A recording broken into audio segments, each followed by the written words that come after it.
जागतिक महिला दिनानिमित्त आदर्श माता कैलासवासी हौशाबाई पवार यांच्या स्मृतीप्रित्यर्थ वणी इथं आयोजित केलेल्या महिला सत्कार सोहळ्यास जिल्हा परिषद वणी मुली आणि घोसाळे केंद्रातील 51 कर्तृत्ववान महिला शिक्षकांचा सन्मान करण्यात आला। वणी येथील संताजी इंग्लिश मीडियम स्कूलच्या सभागृहामध्ये जागतिक महिला दिनानिमित्त शैक्षणिक आणि सामाजिक क्षेत्रामध्ये कार्य करणारे केंद्र प्रमुख किसन पवार यांनी सन्मान सोहळ्याचं आयोजन केलं होतं।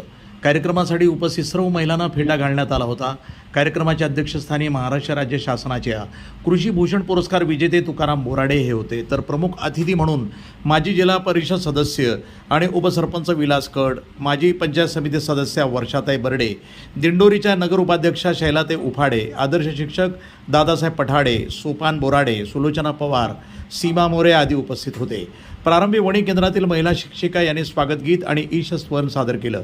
यानंतर प्रमुख अतिथींचा सत्कार करण्यात आला आणि अतिथींच्या हस्ते 51 महिलांना साडी, सन्मान चिन्ह आणि गुलाब पुष्प देऊन सन्मान करण्यात आला। तसंच केंद्रातील आदर्श शिक्षकांचा टोपी, शाल आणि गुलाब पुष्प देऊन सत्कार करण्यात आला। यानंतर विविध स्पर्धांचं आयोजन करण्यात आलं होतं। यामध्ये संगीत खुर्ची, चमचा, लिंबू, पोत्याची शर्यत, बादलीत बॉल टाकणे या स्पर्धांमध्ये सर्व महिला शिक्षिका यांनी भाग घेऊन बक्षिसं जिंकली। तसंच विविध गाण्यांवर महिलांना नृत्यही सादर करण्यात आली। यावेळी उपस्थित मान्यवरांनी महिलांचा सन्मान सोहळा घडवून आणल्याबद्दल केंद्र प्रमुख किसन पवार यांचा गौरव करत मनोगतातनं महिलाविषयी उदात्त दृष्टिकोनाची गरज आहे यावर भाष्य केलं। तसंच सत्कारार्थी महिलांचं अभिनंदन करून शुभेच्छा देण्यात आल्या।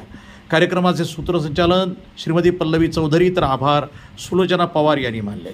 Digambar Patole, Wani, Nashik, NTV news Marathi.